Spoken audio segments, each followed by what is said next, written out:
everyone, it's Jordan from Trauma. I'm going to talk to you guys about Bucks traction, also known as skin traction. We use this for our musculoskeletal patients that have a fracture of some type, and an orthopedic or trauma surgeon orders you to put them into Bucks traction. We don't do it a lot, so do not worry, do not stress over this. Your first step is that you're going to go to 41 North, and that's where they have a really large traction cart. So I would bring a friend because it's kind of hard to maneuver it, and just bring it to your bedside. All of your equipment will be in that cart. So you've got your cart next to you. Also on that cart is going to be a cheat sheet, step-by-step, picture-by-picture of everything I'm showing you today, if you forget. First step is going to be removing your footboard. I am using a stretcher from the emergency department, so it's a little bit different, but you guys will have footboards that you'll take out, and you will have holes for your traction bars, just like this. So I already have one in place here. The next one I'm going to place right over here, just like so, and make sure that it gets down into the hole for the traction. So I've got 2 table legs. The next thing I need is a tabletop. All right, these stretchers are much more narrow than the beds, say up on 41, 51, 52, also in the ICUs. So you may have to have someone on the other side. You're gonna push your hips towards each other. It's very sophisticated, and that will bring the bed up together a little bit. To get this part to work, the claw comes up and over, and then as does your screw, just comes up and over. If it's not fitting, unscrew it a little bit like I'm having to do, and then you can screw it in tightly, all right? The same thing on the other side here. Again, if it's not screwing down correctly, you'll just have to adjust this piece that's in here. All right, and then you can screw it down like so. Okay, once you have your traction secured to your bed, you are now ready to place this piece on here, okay? So this is where the pulley is located, so you guys can kind of see the pulley that's down there.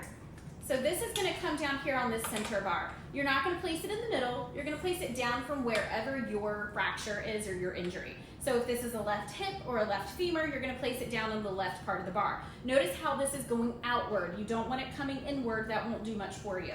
Same thing, the screw comes up and over, and guess what? Our traction is set up. Isn't that easy? Again, this bed is not designed for this, so it's wobbling around a little bit, but that's okay. This is the boot that we use. Again, this is skin traction, so I'm pulling on the patient themselves, all right? At the end of this boot is a hoop that you'll see here. So again, you see it looks like a little rainbow. I'm going to measure my string. This is not long enough. You will need longer than this. One side of the string is going to tie to the end of the boot, and the other side you're going to bring down here, and it's going to go in through your pulley system like so. So again, this end tied to the end of my boot, this end is where I will be hanging the weight, okay? Does that make sense? Notice how it is independent of the bed, and it's not touching on anything, it's not resting on anything, because that would defeat the purpose of traction. One other tidbit that I like to do is I do like to have my patient comfortable and medicated, because I'm about to manipulate the extremity that is broken as I put this boot around that foot and ankle. All right, so this is tied here. This piece right here, what I'm going to do is I'm going to make what's called a slip knot. Again, some people do get concerned about what that means, but essentially it is just a different type of knot that we use. I know some crocheters are very comfortable with this, but it's a type of knot that it's not going anywhere when I do this, but when I pull here, it quickly releases. Now, I'll be completely honest with you, some of our nurses on the units, they make whatever knot that they can make in order for the weight to have something to hang from, and that's okay. All right, so again, I am placing this through my pulley.